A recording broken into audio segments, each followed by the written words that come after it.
के राष्ट्रपति पुतिन ने जब से परमाणु क्षमता वाली हाइपरसोनिक मिसाइल से यूक्रेन पर हमला किया है, तब से नेटो देशों में हड़कंप मच गया है। अब नेटो देश हंगरी ने कहा है कि अगर पुतिन की परमाणु धमकी को नजरअंदाज किया तो अगले 48 घंटे में यूक्रेन और यूरोप का सर्वनाश हो सकता है।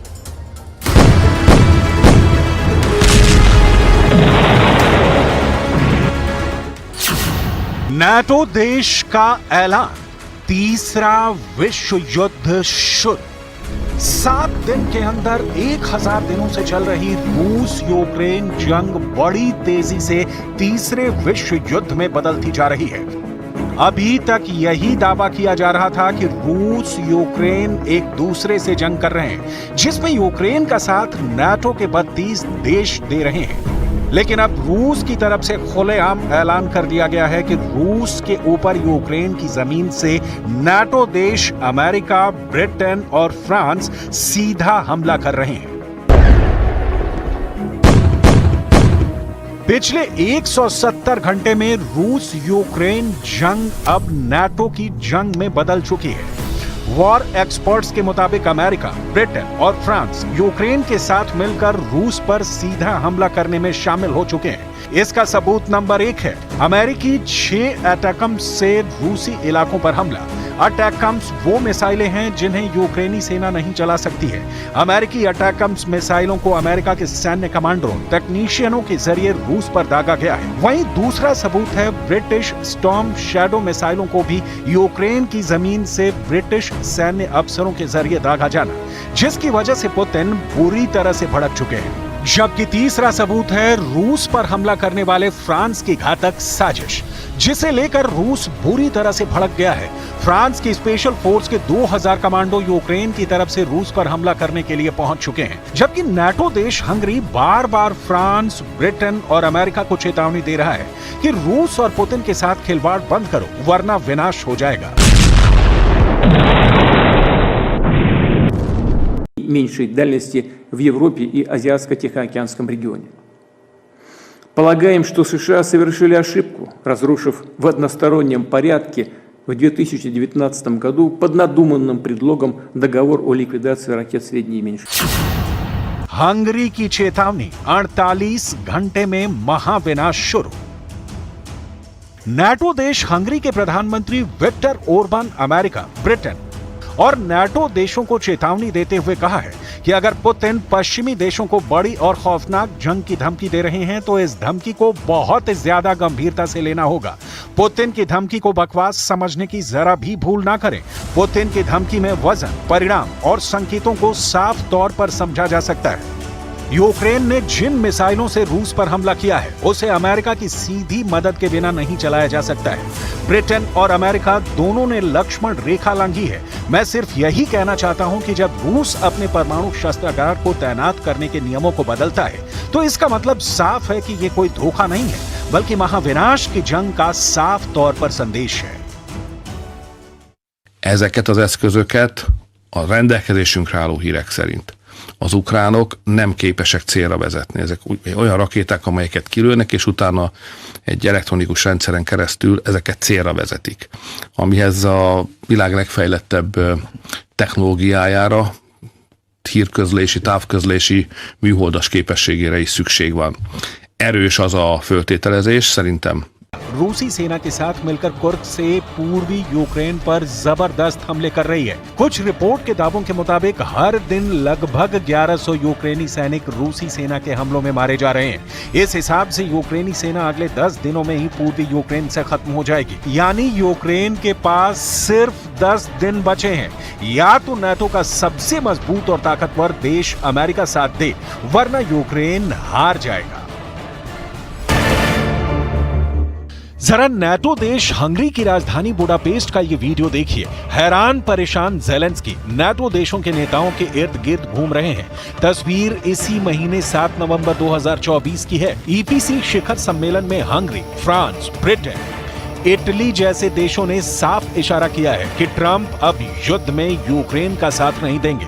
तस्वीरों में साफ देखा जा सकता है कि हंगरी, फ्रांस, ब्रिटेन, तुर्की, इटली जैसे देशों के प्रमुख यूक्रेन को रूस के हमलों से कैसे बचाएं, इसको लेकर माथापच्ची कर रहे हैं। लेकिन सिर्फ ट्रंप की वजह से हंगरी की राजधानी बुडापेस्ट में हुआ ईपीसी शिखर सम्मेलन यूक्रेन की मदद करने पर एकजुट नहीं हो पाया है। नवनिर्वाचित राष्ट्रपति ट्रंप ने अमेरिका की तरफ से साफ ऐलान कर दिया है कि वो रूस यूक्रेन जंग 20 जनवरी से पहले रोक देंगे। यानी अमेरिका की मदद के बिना बाकी नाटो देश यूक्रेन की मदद नहीं कर पाएंगे। जरा देखिए हंगरी की राजधानी बुडापेस्ट में हंगरी और फ्रांस के राष्ट्र प्रमुखों ने रूस यूक्रेन जंग पर क्या कहा है। La paix, Volodymyr vient de le dire, c'est aider l'Ukraine à résister face à la guerre d'agression russe.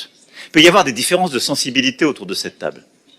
Mais moi j'ai une conviction profonde, notre intérêt est le même.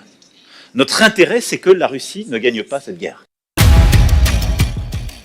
32 देशों वाले नाटो में शामिल स्वीडन, नॉर्वे, डेनमार्क, फिनलैंड रूस की एटमी जंग को लेकर high alert है। द मिरर ऑफ यूके की रिपोर्ट के मुताबिक कई नाटो देश अपने नागरिकों से युद्ध के लिए तैयार रहने को कह दिया है। द मिरर ऑफ यूके की खबरों के दावों के मुताबिक परमाणु युद्ध छिड़ने की आशंका के बीच स्वीडन ने अपने नागरिकों को आगाह किया है और पैम्फलेट बांटे हैं। स्वीडन ने 50 लाख युद्ध से जुड़े पैम्फलेट नागरिकों को बांटे हैं। पैम्फलेट में नागरिकों से युद्ध के लिए तैयार रहने का आग्रह किया गया। पैम्फलेट में बंकर में पानी, खाना, दवाइयों का भंडारण करने की चेतावनी जारी की गई है। वहीं नॉर्वे में भी अपने नागरिकों के बीच इमरजेंसी पैम्फलेट जारी किए हैं, जिसमें लोगों को पूरे युद्ध के बारे में समझाया गया है। इसके साथ ही किसी इमरजेंसी की स्थिति में 1 सप्ताह तक भोजन पानी की व्यवस्था करने की सलाह दी गई है। वहीं डेनमार्क ने अपने नागरिकों को सूखा राशन, पानी और दवाइयां जमा करने के लिए ईमेल भी भेजे हैं। डेनमार्क ने पहले ही अपने नागरिकों को राशन, पानी और दवाओं का स्टॉक रखने के लिए ईमेल भेज दिया है, ताकि परमाणु हमले की स्थिति में 3 दिन के लिए इमरजेंसी व्यवस्था रखी जा सके। जबकि स्वीडन की आपातकालीन लिस्ट में आलू, पत्ता गोभी, गाजर और अंडे, बोलोग्रीज सॉस, तैयार ब्लूबेरी और रोज हिप सूप शामिल है, ताकि एटमी युद्ध के वक्त नागरिकों को भूखा न मरना पड़े। नाटो के कई देशों को अब युद्ध का डर है और वो इसके लिए तैयारी कर रहे हैं। वहीं फिनलैंड विश्व युद्ध को लेकर सबसे ज्यादा सतर्क है। फिनलैंड ने भी अपने नागरिकों से संकट की तैयारी करने के लिए कहा है। फिनलैंड ने अपने ऑनलाइन ब्रोशर को अपडेट कर दिया है। गाइडलाइन में बताया गया है कि विभिन्न हालातों में क्या करना चाहिए। नागरिकों से संकट की स्थिति में खुद को सुरक्षित रखने को कहा जा रहा है। फिनलैंड पिछले साल अमेरिका के नेतृत्व वाले नाटो सैन्य समूह में शामिल हुआ था। वहीं स्वीडन यूक्रेन पर रूस के हमले के बाद इस साल मार्च में शामिल हुआ। Наш божевільний сусід вкотре показав, який він насправді, як він зневажає і гідність, і свободу, і взагалі життя людей. І як він боїться. Боїться настільки, що застосовує вже нові ракети.